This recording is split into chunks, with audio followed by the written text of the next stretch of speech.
Hello everyone. Today's video is just to go through some of the new features in version 21 of the Glideboard app. Version 21 is available today in the App Store. Just go to the App Store, find Glideboard, touch Update. So some new features. We're on the tracker screen, as you can see. You've already probably noticed the coolest new feature up at the top between Start Workout and Start Next Set is a new toggle you haven't seen before. Right now it's set to motion. Touch it, it goes to voice. Touch it again, it goes back to motion. That's so if your workout routine, it may alternate. You know, a workout that's by motion, a workout that's by voice. You don't have to go to app settings to change that anymore and then work your way back. You just touch right there. Now don't try and slide that toggle. You're gonna slide the whole screen like this. You don't want that. All you have to do is touch it and it'll go to the other one. So that's a new feature. That was actually a user recommendation. I got Sunday night and I liked it so much I built it in Monday morning first thing and started to get that ready for version 21. Some other new features in version 21. First thing I'm going to do, I'm going to give you a pro tip on how to use this that you may not have thought of. Look at squats. Okay, on squats. As an example, calf raise is another example, and there's others, but squats as an example. You're lying on your glide board, on your sliding bench. You're lying on your back facing the ceiling. There's no place to put your phone. Where do I put my phone? Well, you can actually just lay your phone right on your chest or your abdomen. It's still going to move exactly proportionately with the glide board. It's going to count your reps on motion sensing. It's going to count your reps exactly the same as if it were laying on the glide board. So I tell you, I've done thousands of reps like that. It counts perfectly. One thing to be aware of, if you can't see your phone and you have to pick it up after your set is done, you have to pick it up to do end set. Well, the motion of you picking it up and bringing it up where you can see it is going to probably count as a rep. So be aware, you want to be able to see it. But here's another thing you can do. You can hold your phone in your hands, kind of up above your head, up above your face. Not exactly, it doesn't have to be right close to your face, but just hold it. As long as your arms are in a rigid position, they'll move exactly how the glide board moves. So even sit in your hands, the phone will count just like if it's on the glide board.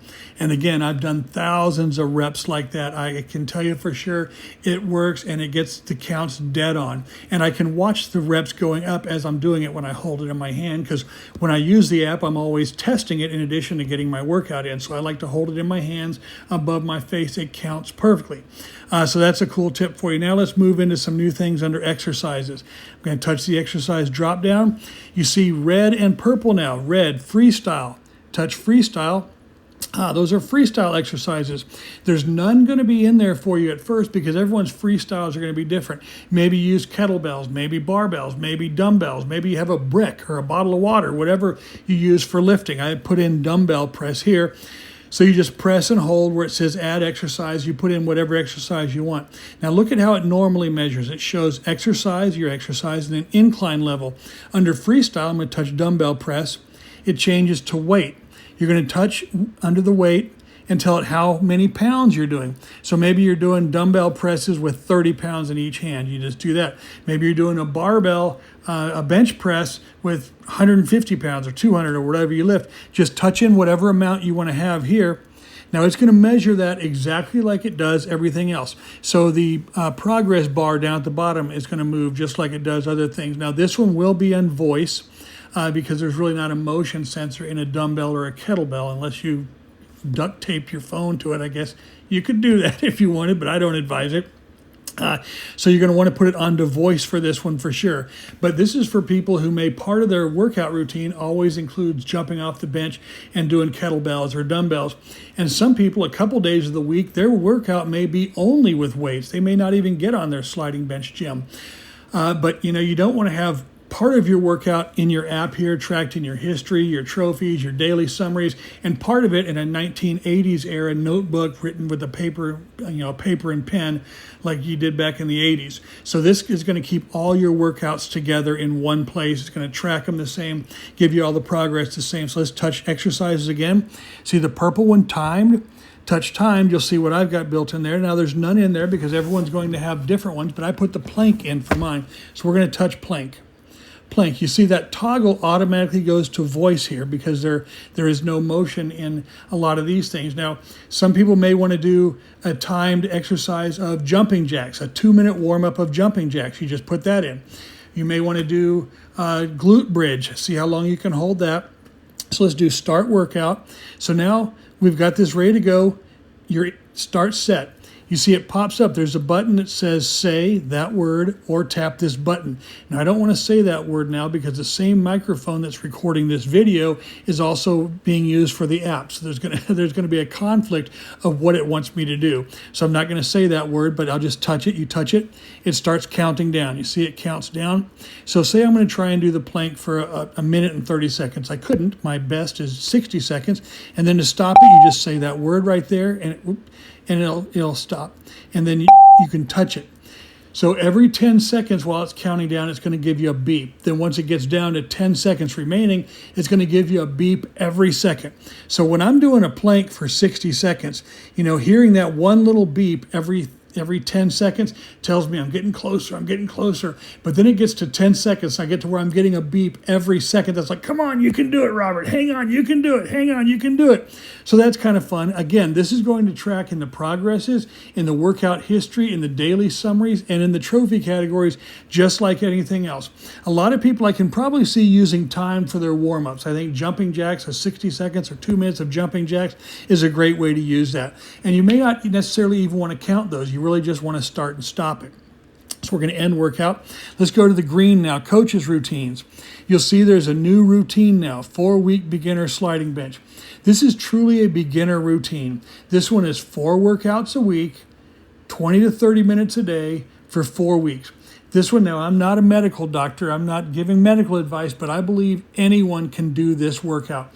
If you haven't worked out in years, maybe for whatever reason you haven't worked out, but you want to get back into it, this is a routine you can follow 4 days a week, 20 to 30 minutes each of those 4 days for exactly 4 weeks. You can be successful in that. Doesn't matter if you're male or female, young or old, tall or short, doesn't matter. And then at the end, once you've completed every 4-week exercise, you're going to get a really cool trophy in your trophy page. It's the coolest trophy yet. I just really wanted this to be a really cool trophy. I can tell you, over the next month, I'm going to have 10 total routines in here, all the way from the beginner all the way up to advanced. Where advanced, there may be some barbells and weights added to your bench. There may be all kinds of things, but I have 10 routines. I also really like your routines, the ones you make up on your own. I've got another thing here that was recommended by a user. So when you're building your own routine, when you touch add exercise, so look, here's each of the different body part categories, you'll notice something new there. So under back, for example, new back exercise. Maybe there's a back exercise you want in your routine, but it's not in the list here. You can create a new back exercise by touching that, holding it, and then put in your new back exercise to do in your routine. Let's say that's one of your favorite back exercises. You don't want to only be able to do that when you are doing that full routine. You want to do that 3 or 4 times a week.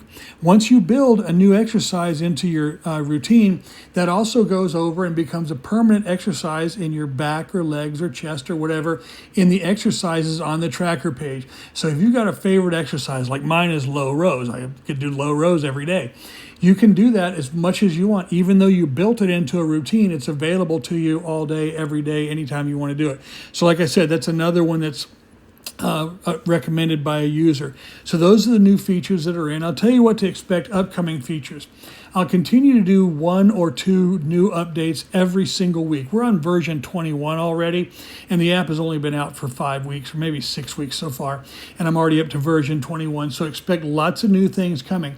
If you have suggestions or recommendations, put them in the Facebook page. If they seem to work and they seem beneficial, I'll add them so everyone can use them. And I do respond to those. I do like getting feedback, and I'll add those. It doesn't hurt me to add it as long as it looks like it's going to work right and fit well with everything else the app does. I'll put it in there for you.